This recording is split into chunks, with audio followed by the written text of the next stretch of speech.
Hello friends, welcome to wireless era. तो जैसा कि आपका कल एग्ज़ाम है और मैंने देखा कि यूएचबी का चैप्टर 5 का वन शॉट आपका बचा हुआ था, तो उसको आज लेके हम आ गए हैं यूएचबी चैप्टर 5 का वन शॉट। तो आज के इस वीडियो में मैं यूएचबी का सबसे अंतिम वीडियो जो कि चैप्टर 5 पे है उसको कवर करूँगा, और इसको कवर करवा के मैं आपके सारे चैप्टर्स जो कि यूएचबी के हैं उसको कंप्लीट करा दिया हूँ इससे पहले, और ये भी कंप्लीट हो जाएगा वन शॉट। तो कल जैसे कि आपका एग्जाम है तो उससे रिलेटेड फ्रेंड्स मैं आपको कुछ क्वेश्चंस भी इसमें इंक्लूड कर दिया हूँ जो कि चैप्टर 5 के वन शॉट का है, आप उसे भी देख लीजिएगा। तो आइए कंटिन्यू करते हैं और जल्दी से रैप अप करते हैं। तो कंटेंट पे जैसे हम आ जाते हैं और देखते हैं कि क्या हमें पढ़ना है इस चैप्टर में। तो पहला कंटेंट का जो टॉपिक है वो है natural acceptance of human values, यानी कि ह्यूमन वैल्यूज़ का जो कैरेक्टर होता है जिसमें हम नेचुरली एक्सेप्ट करते हैं कोई चीज़ों को जैसा वो होता है वैसे हम उसे देखते हैं। Definitiveness of ethical human conduct and basis for humanistic and humanistic constitution education as well as humanistic universal order. Competence in professional ethics, case studies of typical holistic technologies, management models and production system, strategies for transitions from present state of universal human order. तो गिन चुन के ये 5 topics हैं जो कि important हैं। इनमें फ्रेंड्स ये टॉपिक को आपको डीप थ्रू नहीं जाना है, इन पे जो क्वेश्चंस रिपीटेडली आस्क किए जाते हैं हर साल, आपको उन क्वेश्चंस को प्रैक्टिस करके जाना है और उसी टाइप के क्वेश्चन आस्क किए जाते हैं। अगर आप उन क्वेश्चंस के मीनिंग्स को समझते हैं तब भी आप उनसे रिलेटेड थ्योरेटिकल चीज़ें लिख सकते हैं। इससे पहले आपने मेरा चारों पार्ट वीडियो नहीं देखा है तो एचबी के चारों चैप्टर्स के वीडियो आप जरूर देख के आएँ, उसके बाद ही आपको चैप्टर 5 थोड़ा अच्छे समझ में आएगा, क्योंकि जैसे कि मैंने बताया था आपको पहले बताया था कि ये सारे चैप्टर्स एक दूसरे से लिंक हैं, तो ठीक उसी प्रकार 5वां चैप्टर भी बाकी ये चारों चैप्टर से लिंक है, तो आप उसको पढ़ के आएँ तब देखिए इसे। आइए कंटेंट के पहले टॉपिक पे चलते हैं जिसमें क्या मेंशन है, values in interactions of human beings with material things. मतलब ह्यूमन बींग का जो वैल्यूज़ होता है जो कि हम लोग शुरू से पढ़ते चले आ रहे हैं, अब वो मटेरियल थिंग्स के लिए किस प्रकार से है या किस तरीके से उसको क्लासीफाई किया गया है उनके बारे में हम यहाँ पढ़ेंगे। देखिए आप देख सकते हैं कि कई तरीके के वैल्यूज़ हैं जो ह्यूमन बींग शो करता है मटेरियल थिंग्स के प्रति, जैसे कि utility values, artistic value, ethical values, sustainability values and sentimental values. तो ये सब वैल्यूज़ क्या होते हैं इनको एक बार पढ़ लेते हैं और समझ लेते हैं। Utility value, the usefulness of an objective in fulfilling human needs, यानी कि कोई भी एक वस्तु जो कि आपके नीड को, बेसिक नीड्स को किस तरीके से पूरा करता है उस हिसाब से हम उसको एक वैल्यू देते हैं जिसको यूटिलिटी वैल्यू कहा जाता है। Such as a chair provides comfort and support for sitting, तो ऑब्वियसली चेयर एक क्या है हमारे लिए यूटिलिटी वैल्यू प्रोवाइड करता है। Artistic value, an aesthetic appeal और beauty of an object that enhances human experience. A beautifully designed vase adds elegance to the room. तो इससे आप समझ रहे हैं कि आर्टिस्टिक वैल्यू हम देते हैं, मतलब यानी कि कोई प्रोडक्ट हमारे नीड्स को तो सेटिस्फाई कर रहा है प्लस वो ब्यूटीली इनहेंस है, यानी कि ब्यूटीफुली डिजाइंड है और उसका एक प्रतिरूप हमारे रूम या कमरे में रखने से क्या कहलाता है कि एनहेंस करता है, तो उसको हम एक आर्टिस्टिक वैल्यू देते हैं, यानी कि वो एक आर्टिस्ट द्वारा तैयार किया गया एक ऐसा ऑब्जेक्ट है जिसको हम यूटिलिटी वैल्यू ना कंसिडर करके उसको आर्टिस्टिक वैल्यू से कंसिडर करते हैं, यानी कि उसको कुछ ज़्यादा अहमियत देते हैं अगर यूटिलिटी वैल्यू के कंपेरिजन में देखा जाए तो। सिमिलरली एथिकल वैल्यूज़ जो कि हम शुरू से पढ़ते जा रहे हैं, using material things responsibly without causing harms to other और the environment. Similarly example, choosing a biodegradable packaging to reduce pollution. Similarly हम एक प्लास्टिक बैग का यूज़ ना करके एक पेपर बैग अगर यूज़ करते हैं तो उसे क्या कहा जाता है कि we are using ethical values our ethical values in terms of choosing the material things, यानी कि हम अपने कॉमन सेंस या एथिकल वैल्यूज़ को यूज़ करके एक ऐसी मटेरियल थिंग का चॉइस करते हैं जिससे कि एनवायरमेंट और प्लस किसी को हार्म ना पहुंचे, चाहे वो एनवायरमेंट हो या कोई ह्यूमन बींग हो। तो उसी तरीके से सस्टेनेबल वैल्यूज़ क्या होते हैं, ensuring that material things are reduced in a way that preserves resources for future generation. Using solar energy instead of fossil fuel, it is one of the most important topics till date. यानी कि solar energy का use करना इतने efficiency तरीके से ताकि fuel जो कि फॉसिल फ्यूल्स हम लोग के हैं उनका उपयोग बहुत ही कम हो जाए फॉर प्रोड्यूसिंग इलेक्ट्रिसिटी और डिपेंडेबिलिटी, इन दोनों टर्म्स में देखा जाए तो एक सस्टेनेबिलिटी वैल्यू हमारे अंदर क्या कहते हैं कि आती है जो कि ह्यूमन बींग को अप्लाई करना चाहिए in terms of using resources और you can see the sources of energy. Similarly last क्या है, सेंटिमेंटल वैल्यूज़। तो सेंटिमेंटल वैल्यूज़ क्या होते हैं देखते हैं, emotional attachments a person has to material things such as a family heirloom pass down through generation, यानी कि फैमिली का कोई एक पर्टिकुलर संदूक या फिर कोई एक हिस्टोरिकल चीज़ जो कि एक बिलीफ से चला आ रहा है, आपके parents, grand parents and grand parents जो कि यूज़ करते हुए आ रहे हैं और वो आपके घर का एक अहम क्या कह सकते हैं कि अहम चीज़ बन गया है, तो उसको आप क्या फेंक नहीं सकते हैं, बेच नहीं सकते, उसको आप एक पीढ़ी दर पीढ़ी कैरी ओवर करते चले जाते हैं, उसकी एक अहमियत हो जाती है, यानी कि आपकी सेंटिमेंटल वैल्यू उस चीज़ से जुड़ा रहता है। तो वैसे सारी चीज़ें हमारे अंदर एक किस तरह की वैल्यू का फोर्स करती हैं, which is called as sentimental values को इन्फोर्स करती हैं। सिमिलरली आइए देखते हैं कि जो नेक्स्ट टॉपिक क्या है उसमें हमें सस्टेनेबल वेलबींग के लिए किन किन चीज़ों का होना बहुत ज़रूरी है, यानी कि लाइफ में सस्टेनेबल डेवलपमेंट अगर हमें करना है तो उसके लिए किन किन पॉइंट्स की ज़रूरत है या फिर किन किन पॉइंट्स के थ्रू हमको सोचना चाहिए। तो पहला पॉइंट है flow, that is commitment and excellence, the total immersion in meaningful activities fostering productivity and personal growth. And mindfulness, that is self awareness होना चाहिए, रिस्पॉन्सिबिलिटी होनी चाहिए, being present and non judgemental leading to conscious decision making, यानी कि self awareness responsibility अगर हमारे अंदर होगी तो हम डिसीजन और जजमेंट ठीक प्रकार से करेंगे जिससे कि कोई क्या कह सकते हैं कि नॉन सस्टेनेबल इशूज़ नहीं होंगे।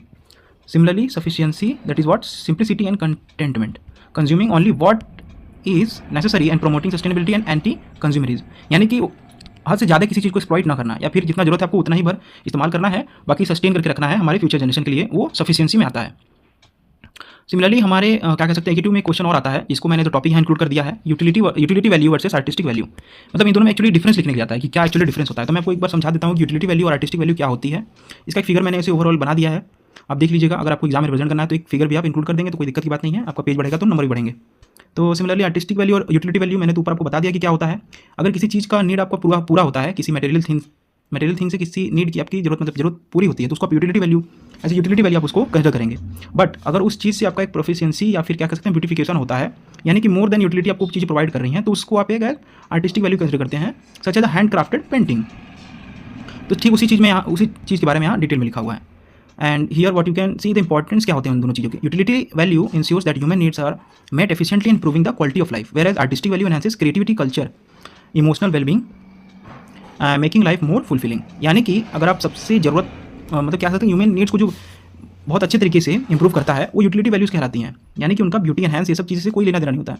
Just what you want you get and you termed them is as utility, and the values you are getting as human being are termed as utility value. But as artistic value you can see that a thing which consists of creativity in its and cultural or emotionally get connected to your thoughts for making your life fulfilling or beautiful or creating happiness among you by seeing the particular art piece or something is what you can say is promoting your artistic value। तो इन दोनों में यही difference होता है। इनको अपने शब्दों में आप लिख सकते हैं, suggestions to make value education more effective in present scenario. यानी कि यहाँ एक क्वेश्चन आपको राइज होगा कि ऐसे क्या सजेशन आप दे सकते हैं जिससे वैल्यू एजुकेशन बहुत इफेक्टिव हो गया है आजकल के टाइम पे, तो हो गया है, या फिर आप उसको कैसे कर सकते हैं, ये दोनों इसका मतलब है। तो एक्चुअली क्या कहा जाता है, suggestions to make value education more effective in present scenario, we have certain point, हमने बहुत सारे पॉइंट कंसिडर किए हैं यहाँ पे। अगर आपको लिखने के लिए आएगा तो आप इन सब पॉइंट्स को हाईलाइट करके जरूर मेंशन करिएगा, such as experimental learning, use real life experiences, case studies and role play to help students understand the values in practical situations. इसका मतलब समझ रहे हैं कि अगर आपको एक वैल्यू एजुकेशन बढ़िया तरीके से प्रोवाइड करना है थ्रू मीन्स ऑफ एजुकेशन, तो आप एक real life role playing situation दीजिए बच्चों को, और उनमें वो जो जिस चीज़ पे वो परफॉर्म करेंगे, यानी कि जो रियल लाइफ सिनेरियो दिया जाएगा उन पे वो जब अपना एक क्या कह सकते हैं अपनी माइंडसेट के थ्रू जब उसको प्रैक्टिकली ऑपरेट करेंगे, तो उन्हें पता चलेगा कि इनमें किस टाइप की वैल्यूज़ का नीड है, इन्हें कैसे सॉल्व किया जा सकता है। तो बेसिकली उनका प्रैक्टिकल नॉलेज बढ़ेगा। तो ये एक तरीका हो सकता है या सजेशन हो सकता है वैल्यू एजुकेशन को बहुत इफेक्टिव बनाने का, मतलब और अच्छे से वैल्यू एजुकेशन दे सकते हैं बच्चों को। Second is integrating and curriculum, embedded value education across subjects rather than treating them separate courses. और इसको एक ही पर्टिकुलर सब्जेक्ट ना बना के इसको काफ़ी सारे सब्जेक्ट्स में इंक्लूड कर दिया जा सकता है। Story telling and moral lessons, ये तो ऑब्वियसली आपको क्या कह सकते हैं कि वैल्यू एजुकेशन में आपको पढ़ाया जाता होगा, जिसमें कई लोगों की बायोग्राफी पढ़ाई जाती थी आपको, उनसे आपने क्या सीखा और उन्होंने उस क्या कह सकते हैं उन्होंने उस वैल्यूज़ के थ्रू समाज में क्या ऐसा बदलाव लाया, ये सब स्टोरी टेलिंग और मोरल लेसन्स आपको दिए जाते थे। तो इन सब चीज़ों के बारे में आपको लिखना है अगर ये टॉपिक आपका आता है। Interactive methods, conduct decisions, debates and group activity to encourage critical thinking on ethical issues. यानी कि एक इंटरेक्टिव मेथड्स आपको, जैसे कि डिबेट हम लोग करवाया जाता है, डिस्कशन करवाया जाता है, किसी टॉपिक को दे दिया जाता है और हमें बता दिया जाता है कि आपको इस पर्टिकुलर टॉपिक पे अपने supportive and what you can से डिबेटिंग आंसर दोनों इसमें प्रोवाइड करने हैं। तो उससे क्रिटिकल थिंकिंग बच्चों में डेवलप होगा, उससे एथिकल इशू जो है और प्रैक्टिकल जो थॉट्स हैं हम लोग के सामने आएंगे कि हम एक्चुअली ऑन द प्रेजेंट हम उसके बारे में क्या सोचते हैं, ना कि हम उसको एक तरीके से क्या कर सकते हैं कि थ्योरेटिकली तैयार करके आएँ और हम एक दूसरे के थ्योरेटिकल विचारों को आके प्रेजेंट कर दें। तो वो सब इंटरेक्टिव मेथड्स नहीं कहलाते हैं। इंटरेक्टिव मेथड्स ये कहलाते हैं कि आप on the point critically think करके उसके बारे में क्या क्या विचार ला सकते हैं, either it is in supporting और नॉन सपोर्टिंग वे। तो सिमिलरली इंटरेक्टिव मेथड्स ये कहता है। And role playing models and mentorshiping हम प्रोवाइड कर सकते हैं, such as encourage teachers, parents and community leaders to demonstrate and reinforce positive values। यानी कि किसी को अपना एक आइडियल बताते हैं और उनके सारे वैल्यूज़ को आप सीखना चाहते हैं और उनको क्या कह सकते हैं, उनको एक अपना मेंटोर मान के चलते हैं कि हाँ ये जो जैसा करेंगे, जैसा बताएंगे वैसा हम उनके मुताबिक करते हुए चलेंगे। Technology and media utilisation, leverage videos, documentary, social media campaigns to spread awareness in moral values. Obviously social media का यूज़ करते हैं, टेक्नोलॉजी का यूज़ कर सकते हैं। Mindfulness and reflections, incorporate meditation, journaling, self assessments, exercise to promote inner awareness and ethical decision making. यानी कि इन सब चीज़ों का भी हम उपयोग कर सकते हैं। Recognising and encouragement, acknowledge and reward ethical behaviours and value based actions, enforce positive habits. यानी कि किसी स्टूडेंट्स ने अच्छा व्यवहार किया या फिर किसी पर्टिकुलर सिचुएशन में उसका एक एथिकल क्या कह सकते हैं कि जो उसका वैल्यू एजुकेशन है उसके थ्रू उसने कोई एक एथिकल ह्यूमन कंडक्ट किया है अपने कैंपस में या कहीं भी, तो उसके लिए हमें रिवॉर्ड देना चाहिए, एक एक्नॉलेजमेंट करना चाहिए उसका। तो उससे एक सेंस सभी स्टूडेंट में बनेगा कि हाँ इस एथिकल ह्यूमन कंडक्ट के लिए हमें इस तरीके से अवार्ड किया जाता है, यानी कि करेक्ट क्या कह सकते हैं कि एथिकल चीज़ है, यानी सही चीज़ है, यानी कि इस चीज़ को ऐसे करना चाहिए। इस तरीके की चीज़ें अगर एक्नॉलेजमेंट की जाएगी, रिवॉर्डेड की जाएंगी, तो ऐसी बिहेवियर प्रमोट होंगी, चाहे वो कैंपस के अंदर हो या बाहर हो, आइदर इट इज़ पेरेंटल और done by teachers. Now the another important topic is ethical human conduct. इससे भी बहुत सारे क्वेश्चन फ्रेम हुए थे, जैसे कि क्वेश्चन आपको पूछेगा कि what is ethical human conduct, define करिए और कुछ वैल्यूज बताइए जो कि एथिकल ह्यूमन कंडक्ट के टर्म्स में आते हैं।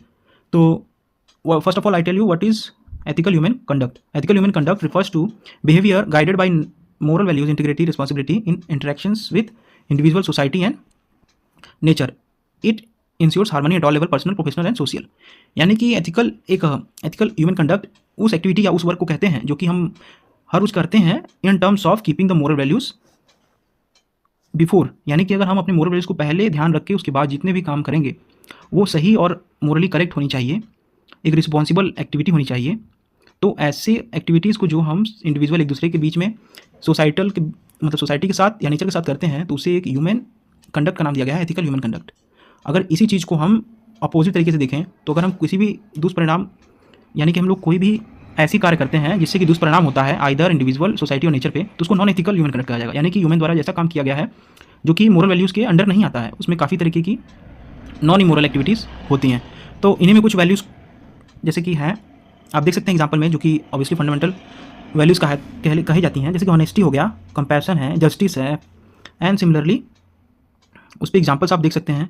सच एज कंपनीज क्या करती हैं, company implementing fair wages and labour rights which also promotes ethical human conduct, banning plastics to reduce pollution which is also termed as ethical human conduct, anti corruption law enforcing transparency in government transaction, it also promotes ethical human conduct. और ये चीज़ कहाँ कहाँ दिखती हैं, it also represents the character reflects how consistently a person upholds ethical values in daily life. So such as a leader who stands by moral principle even under pressure, a student who refuses to cheat in exam, a doctor who prioritize patience care over financial gain. यानी कि सब human conducts हैं जो कि present scenario में आप देखें तो बहुत ही इंपॉर्टेंट होते हैं अगर इनको कंसिडर करके ह्यूमन बीइंग सर्वाइव करे तो। सिमिलरली एसेंशियल वैल्यूज़ क्या आते हैं, जैसे कि ऊपर मैंने शॉर्ट में आपको दिखाया, यहाँ पे मैंने उसको डीपली एक्सप्लेन करके लिख दिया है, such as integrity, respect and responsibility and fairness and the compassion. अगर आप बेसिक फंडामेंटल वैल्यूज़ का ऊपर आपने लेक्चर देखा होगा यूनिट फर्स्ट में तो आपको ये समझ में आ जाएगा। तो यहाँ मैं दोबारा इसको नहीं पढ़ाने जा रहा वरना वीडियो लेंथी हो जाएगा। तो ये 5 कुछ बेसिक फंडामेंटल वैल्यूज़ थे जो कि मैंने ऊपर आपको डिस्कस कराया था, आप उनको देख लीजिएगा। यहाँ मैंने उसका फिगर बना दिया है, आप चाहें तो इसको दिखा सकते हैं एग्जाम में बना के। आइए देखते हैं understanding work ethics definition and guidelines, यानी कि वर्क एथिक्स होता क्या है और उसके क्या क्या गाइडलाइंस होते हैं वो। तो वर्क एथिक्स यानी कि अगर आप मोरल और एथिकल चीज़ें अपने वर्क प्लेस पे अप्लाई करते हैं तो उसको एक वर्क एथिक्स बोला जाता है, जिसमें कुछ चीज़ें आती हैं such as punctuality and attendance, accountability, professionalism, integrity, respect for others, commitment to quality and time management. ये सब कुछ गाइडलाइंस हैं जिनके थ्रू आप एक वर्क एथिक्स यानी कि एक पॉजिटिव एनवायरनमेंट प्रमोट करते हैं अपने वर्क प्लेस या जॉब प्लेस पे। Being punctual to your time of job और work place, respect for others, upholding honesty and transparency in all dealing cornerstones of work ethics, avoiding deceitful practices, being truthful and communication build credibility trust. यानी कि एक trust बनाने के लिए आप सभी चीज़ों को ऐसे पेश करते हैं जैसे वो हैं, उनमें कोई चीज़ें आप बदलाव नहीं करते हैं, कम्युनिकेशन आप उसी प्रकार करते हैं जिस तरीके से आप दूसरे के ट्रस्ट गेन कर लें। तो यानी कि आप ऑनेस्ट, अपने खुद से ऑनेस्ट रहते हैं प्लस दूसरे के प्रति ऑनेस्ट रहते हैं। Professionalism, maintaining a professionalism personal demeanour in all interactions whether with colleagues, clients and superiors. यानी कि किसी को कुछ ज़्यादा ही रिस्पेक्ट दिखा के आप प्रोफेशनल हो गए और किसी को आपने एकदम ही नकार दिया, ऐसा नहीं करना है। आपको सभी के प्रति एक प्रोफेशनल वे में इंट्रैक्शन बनाए रखना है। अकाउंटेबिलिटी, आपने जो किया उसका आप जिम्मेदारी लेते हैं, जितने भी एक्शन आपके द्वारा किए गए हैं उनको आप एक क्या कह सकते हैं रिस्पॉन्सिबल एक्शन में कंसिडर करते हैं, तो आप अकाउंटेबल कराएंगे। ये कुछ गाइडलाइंस हैं जिनके थ्रू आप अपने वर्क प्लेस पे क्या कर सकते हैं, पॉजिटिव एनवायरनमेंट आप क्रिएट कर सकते हैं। तो अगर आपको इस पे क्वेश्चन आता है तो आप याद कर लीजिए, इन पॉइंट्स को जरूर आप मेंशन करिएगा। ये जो बोल्ड पॉइंट्स मैंने किए हैं इन सबको आप नोटिस कर लीजिए या फिर एक टॉप हेडिंग डालिए, एक रफ वर्क में इनको सबको मेंशन कर लीजिए। अगर आप कल एग्जाम देने जाएंगे भी तो एक बार ओवरलुक कर लीजिएगा इन सब पॉइंट्स को, तो आपका तुरंत क्या कह सकते हैं शॉर्ट नोट से आप रिमेंबर कर लेंगे कि इस टॉपिक प्रेजेंट टॉपिक में क्या क्या पॉइंट्स थे, और इनको आप खुद से बना के लिख भी सकते हैं। तो आइए देखते हैं इसके आगे। रीज़न फॉर अनएथिकल प्रैक्टिसेस, यानी कैसे क्या कारण है जिसकी वजह से अनएथिकल प्रैक्टिसेस हो सकती हैं कहीं भी, चाहे वो इंडिविजुअल हो, सोसाइटल हो या वर्क प्लेस पे हो। प्रेशर्स टू परफॉर्म, यानी कि many professional face immense pressure to meet their target and deadlines expectations from the superior, and this pressure can lead individuals to compromise this ethical standards in pursuit of success. यानी कि किसी के सामने, senior के सामने मान लीजिए अपने प्रेशर्स को हैंडल नहीं कर पाया और अपने सीनियर के सामने कुछ गाली गलौज कर दी, तो that's all what you can say is unethical. यानी कि आप अपने टेम्पर को मेंटेन नहीं कर पा रहे हैं, एथिकल एनवायरनमेंट नहीं क्रिएट कर पा रहे हैं, तो प्रेशर के कारण आप ऐसी चीज़ें कर सकते हैं। वही चीज़ इसमें लिखा हुआ है। लैक ऑफ अकाउंटेबिलिटी, यानी कि किसी चीज़ को आपने फेयरफुली या फिर अनएक्सपेक्टेडली आपने गलत कर दिया और आप चाहते हैं कि ऑर्गेनाइजेशन में किसी को पता ना चले, आप उस काम के लिए अपने आप को जिम्मेदार नहीं मानते। यानी कि अगर आप उस काम को छिपाना चाहेंगे और उससे क्या होगा कि आपकी अकाउंटेबिलिटी में काफ़ी लैगनेस महसूस होगा। यानी कि आपने कुछ चीज़ गलत कर दी और आप उसके लिए जिम्मेदार नहीं हैं और आप उस चीज़ को कंपनी में किसी को भी जाने नहीं देना चाहते हैं। तो इससे क्या दिखता है कि आप एक जिम्मेदार नागरिक नहीं है, यानी कि you have a lack of accountability. Inadequate training. Professionalism may not receive sufficient training on ethical standards and practices within their fields. Without a clear understanding of what constitutes ethical behavior, and individuals may advertently engage in ethical practices. यानी कि आप उस particular field में trend नहीं है और आप उस पर्टिकुलर टास्क को परफॉर्म करने के लिए कंपनी में आते हैं और सफिशिएंट ट्रेनिंग ना होने के कारण आप एक अनएथिकल स्टैंडर्ड्स, आप एक अनयूजुअल या फिर अनएथिकल चीज़ें कर बैठेंगे, जिसकी वजह से आपका एक क्या कह सकते हैं इंडिविजुअल पर्सनैलिटी इफेक्ट होगा। तो इन सब चीज़ों पे ध्यान रखना पड़ता है एक्चुअली। तो ये सब कुछ इंपॉर्टेंट रीजंस है for unethical practices inside the company और you can say the work place. Competitive environment such as high competitive industries can foster a win at all cost attitude or mentality where individuals prioritize personal or organizational gain over ethical consideration। यानी कि जैसा कि आप आजकल का environment देख ही रहे हैं, अगर ये चीज़ स्टूडेंट के अंदर बनाई दिया गया है तो ऑब्वियसली वो कंपनी बेसिस पे भी दिखता ही दिखता है। यानी कि एक एम्प्लॉई खुद को आगे ले जाने के लिए वो ऐसी हर चीज़ करेगा ताकि वो किसी भी कीमत पे हार ना सके। तो this all things produce actually unethical practices. Similarly Cultural influence, in some cases, prevailing culture within an organization or industry may normalize unethical behaviors and making it seems acceptable and even necessary to achieve success। यानी कि cultural influence, prevailing cultural within an organization or industry may normalize unethical behaviors। यानी कि ऐसे कुछ चीज़ें जो कि समाज द्वारा उठा ली गई हैं और वो कंपनी में रिपीटेडली यूज़ किया जा रहा है, तो आप उन चीज़ों को एज एन नॉर्मलाइज देख लेंगे। यानी कि मतलब मान लेंगे कि हाँ ये चीज़ें ऐसी होती हैं और अभी उन चीज़ों पे आँख मूंद के विश्वास कर लेंगे और उसे एक्सेप्ट कर लेंगे और इवन वो करेक्ट नहीं है फिर भी आप उन चीज़ों को परफॉर्म करेंगे और वैसी चीज़ें चलती चली जाएंगी। Similarly what the solutions could be, solutions क्या हो सकता है इस पर? प्रोपोज सॉल्यूशंस आर, अगर आपको क्वेश्चन आएगा तो आपको उसका सॉल्यूशन भी लिखने के लिए आएगा, तो उनके लिए भी आप कुछ पॉइंट्स याद कर लीजिए। Such as establish clear and ethical guidance, promote culture of accountability, provide ethics training, encourage open communications, lead by example, such as leadership play a crucial role in setting the tone of ethical behavior within organization, and leaders should model ethical practices and demonstrate a commitment to integrity in their decision making। Encourage open communication, यानी कि creating an environment with employee feel comfortable discussing ethical concern can help identify and address issues before they escalate। Whistleblowers protection can further encourage reporting of unethical behaviors। Similarly, providing ethics training, regular training sessions on ethical practices can equip personnel with the knowledge, the skills needed to navigate ethical dilemma, and this training should be tailored to specific challenges faced in their industries। And similarly, promote to culture accountability, implementing systems that hold individuals accountable for their actions can be deter unethical practices। Regular audits, reviews can ensure compliances and ethical standards। यानी कि देख रहे जिसको कहते हैं वो अगर company में हर एक वीकेंड हर एक मंथ पे किया जाता है तो उससे जो एक क्या कह सकते हैं कि एक अकाउंटेबिलिटी आएगी, एक विश्वास आएगा कि जो चीज़ें हो रही हैं कंपनी में क्या वो सही हैं, क्या उसके लिए कोई एक पर्टिकुलर टीम जिम्मेदार है या नहीं है, ये पता चलेगा। कम्युनिकेशन अगर खुले प्रकार से होता है तो उसमें किसी प्रकार का क्लैश नहीं आएगा दो लोगों के बीच में। वहाँ पे सभी लोग खुले विचार के होंगे जो हर एक चीज़ को आपस में एक मैनर में बातचीत कर सकेंगे। प्रोवाइडिंग एथिक ट्रेनिंग, यानी कि अगर आपको किसी सिचुएशन को हैंडल करने नहीं आता है और आप उस सिचुएशन में क्या कह सकते हैं कि ओवर एंग्री या ओवर एक्साइटेड होकर कुछ ऐसे काम कर जाते हैं जिससे आपकी एथिक्स पे प्रभाव पड़ता है, साथ में कंपनी के एथिक्स पे, तो उस केस में आपको एक पर्टिकुलर नॉलेज या स्किल होनी चाहिए कि उस टाइप की सिचुएशन को आप अच्छे से नेविगेट या मैनेज कर सकें। सिमिलरली एक बिहेवियर जो लीडरशिप के तौर पर होता है, setting the tone in ethical behaviours within an organisation and leader should model ethical practices. यानी कि लीडर अगर अपनी लीडरशिप निभा रहा है तो उसको एक क्या कह सकते हैं कि एथिकल प्रैक्टिस को दिमाग में लेके एक डिसीजन करना पड़ेगा ताकि पूरे ऑर्गेनाइजेशन में उसके तरह बिहेवियर रखने वाले काफ़ी लोग हों। यानी कि अगर एक लीडर अपने कुछ कायदे कानून बना के चलेगा, कुछ एथिकल प्रैक्टिसेस बना के चलेगा, तो उससे जो नॉन लीडर एम्प्लॉयज़ हैं वो उसे सीखेंगे, टीम मेंबर्स उसे सीखेंगे और एक पॉजिटिव एनवायरनमेंट क्रिएट करेंगे कंपनी में और खुद को इंटीग्रेट करके काम करेंगे। And similarly, all these are the solutions for the what you can say is for regulating or for removing the unethical practices inside the company or the job place। आइए next topic पे चलते हैं, वो क्या है? Characteristics of people friendly and eco friendly pollution system.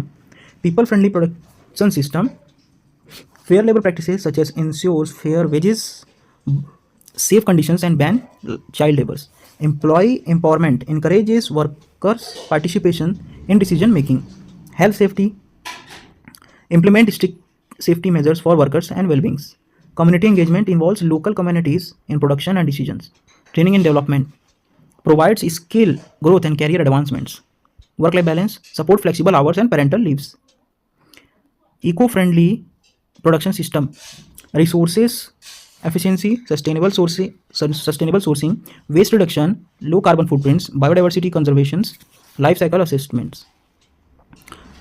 तो इन सब टॉपिक्स में आप देख सकते हैं कि एक people friendly and eco friendly production system क्या होता है और वो किस प्रकार से इन्फ्लुएंस होता है या फिर किस प्रकार से वो मैनेज होता है। तो सच एज पीपल फ्रेंडली होने का क्या मतलब है, यानी कि जो ह्यूमन लेबर या ह्यूमन पावर है जो कि कंपनी में इंडस्ट्री में काम कर रहा है उसके प्रति कंपनी में क्या सेफ्टी है, हेल्थ से रिलेटेड, सेफ्टी से रिलेटेड, क्या उनके वेजेस सही हैं, कंडीशन कैसा है, क्या वहाँ पे चाइल्ड लेबर है या नहीं है।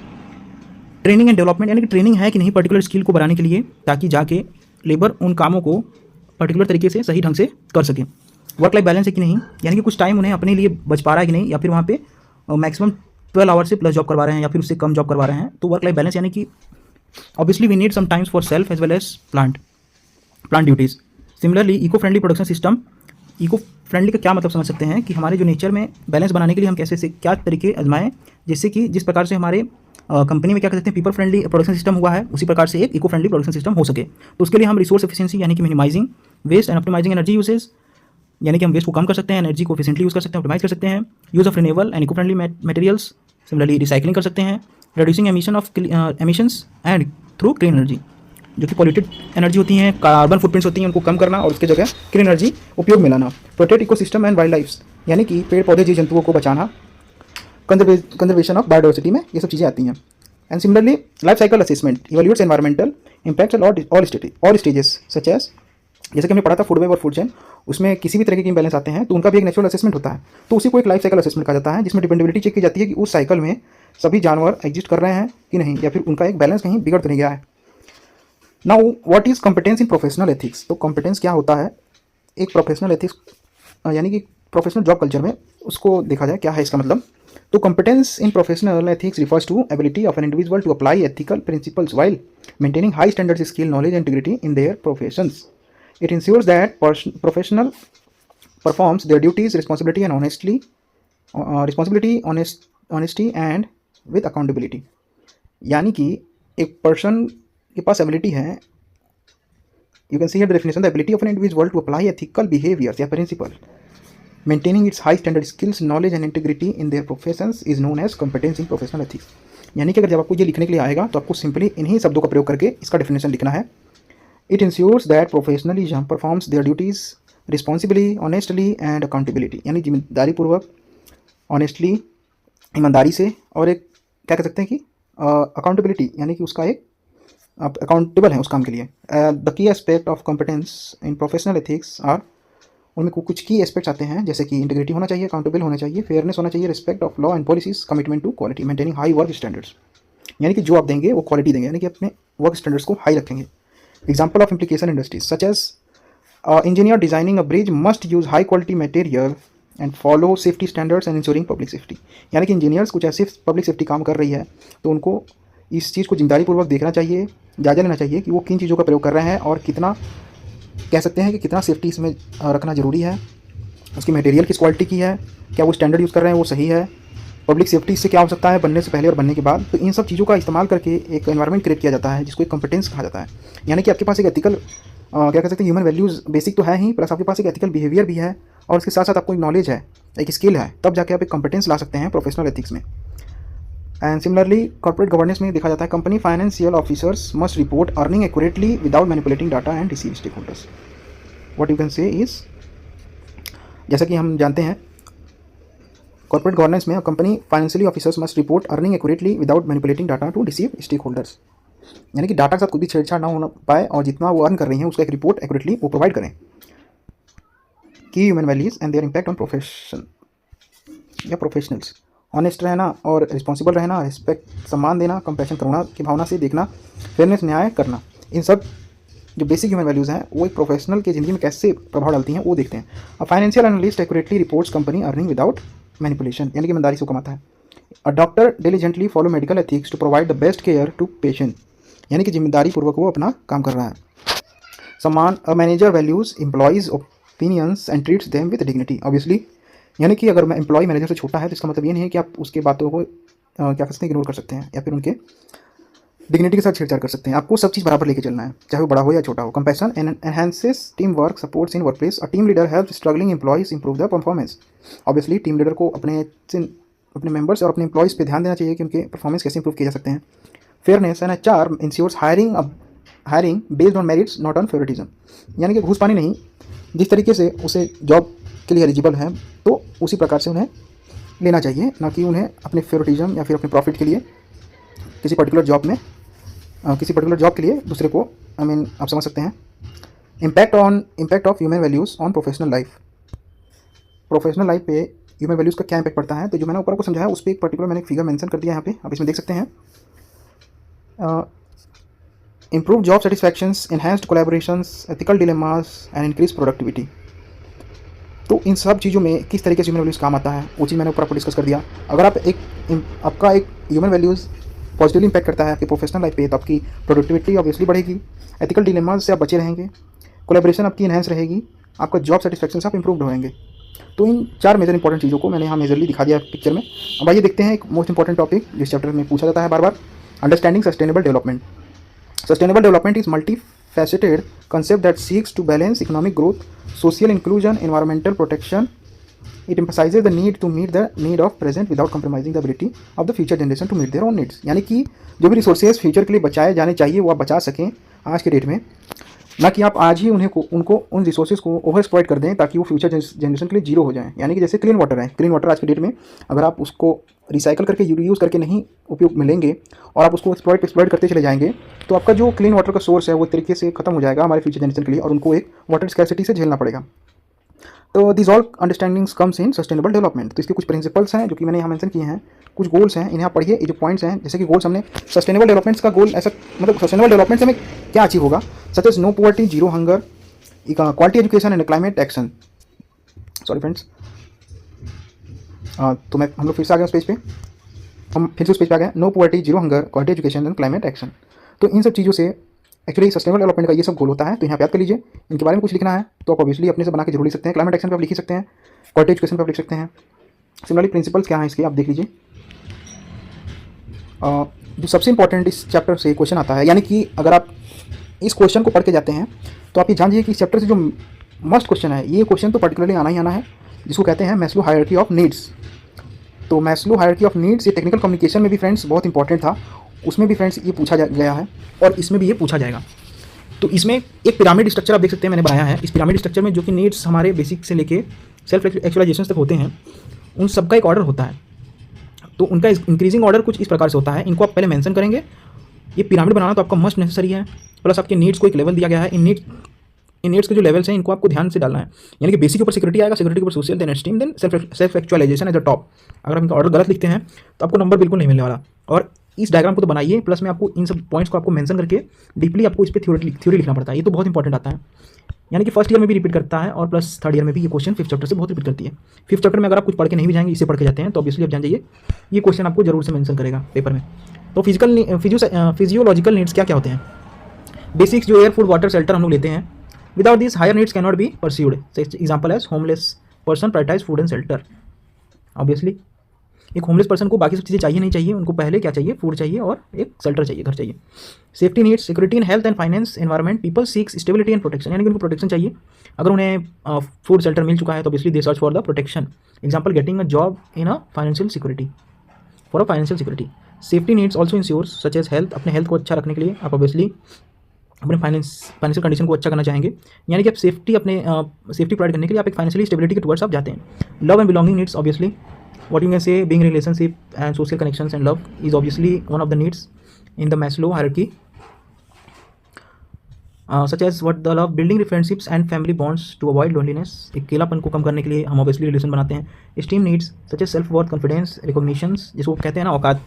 तो ये सेल्फ रिकॉग्निशन, esteem needs जो होती है ये बहुत हाई डिमांडिंग होती है। एक्चुअली मैस्लो में इसे बहुत ज़्यादा कहा गया है कि ये बहुत एग्रेसिव नीड होती है जो कि इंडिविजुअल को चाहिए होता है। क्या कह सकते हैं, सेल्फ वर्थ, अपने आप को एक वैल्यू वैल्यू ऐसे प्रोवाइड करने के लिए कॉन्फिडेंस, अपने सेल्फ स्टीम को अगर आप देखना चाहेंगे तो एक कॉन्फिडेंस होता है, रिकॉग्निशन होता है जो कि दूसरा पर्सन आपको देता है।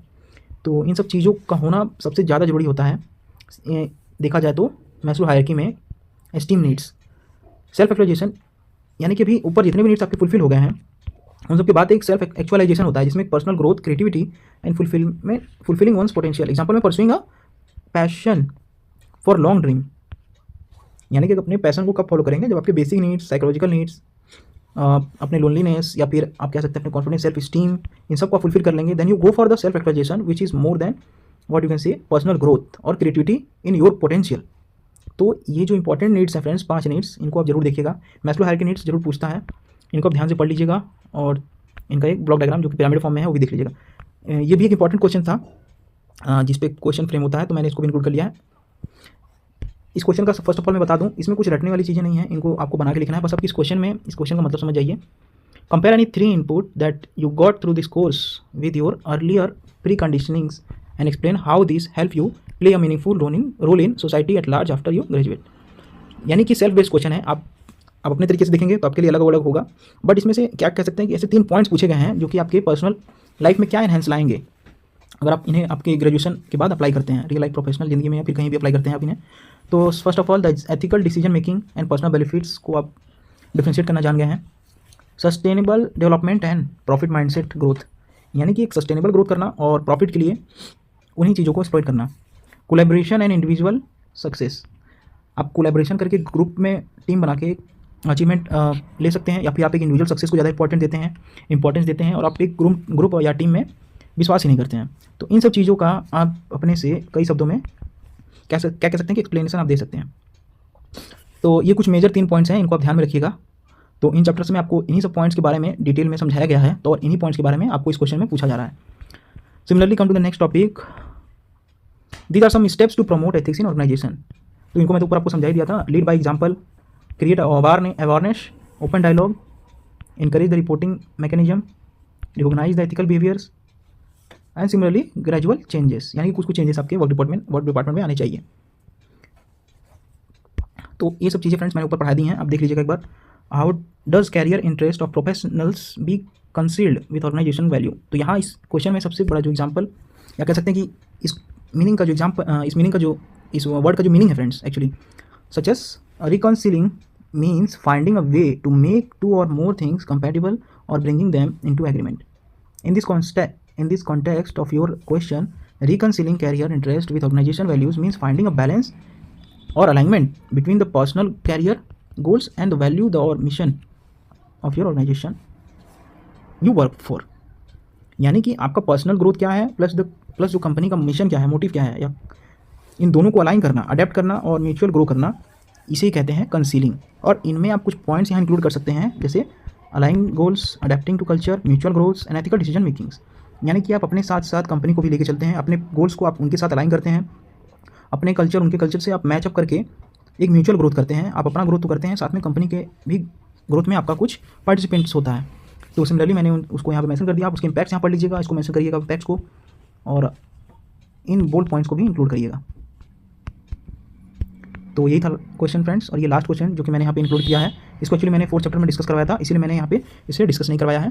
तो आप मेरा अगर सारा शॉर्ट्स अगर आपने देखा है चैप्टर 1 से लेकर 4 तक, तो उसके लिए बहुत बहुत धन्यवाद फ्रेंड्स। अगर आपका इससे कुछ भी क्या कह सकते हैं कि नंबर में कुछ अच्छा आपका होता है, परफॉर्मेंस आपकी बढ़ती है, तो उससे मेरे को बहुत अच्छा लगेगा कि मैंने अपने स्पेयर टाइम में आपके लिए कुछ कंटेंट प्रोवाइड किया जिससे कि आपकी हेल्प हुई। तो इस चैप्टर का फ्रेंड्स या कह सकते हैं कि यूएचबी का जो फाइनल था चैप्टर 5 कंप्लीट हुआ। Thank you for watching till the end. और हमने इसी प्रकार यूनिवर्सल ह्यूमन वैल्यूज़ के 5वें चैप्टर का 1 शॉट कवर कर लिया है। तो आपको कोई भी डाउट होता है तो आप ऑब्वियसली कमेंट करिए, और आपके कल जो एग्ज़ाम है यूएचबी के लिए आपको मैं बेस्ट ऑफ लक बोलता हूँ। तो thank you for watching and best of luck for tomorrow. Thank you friends.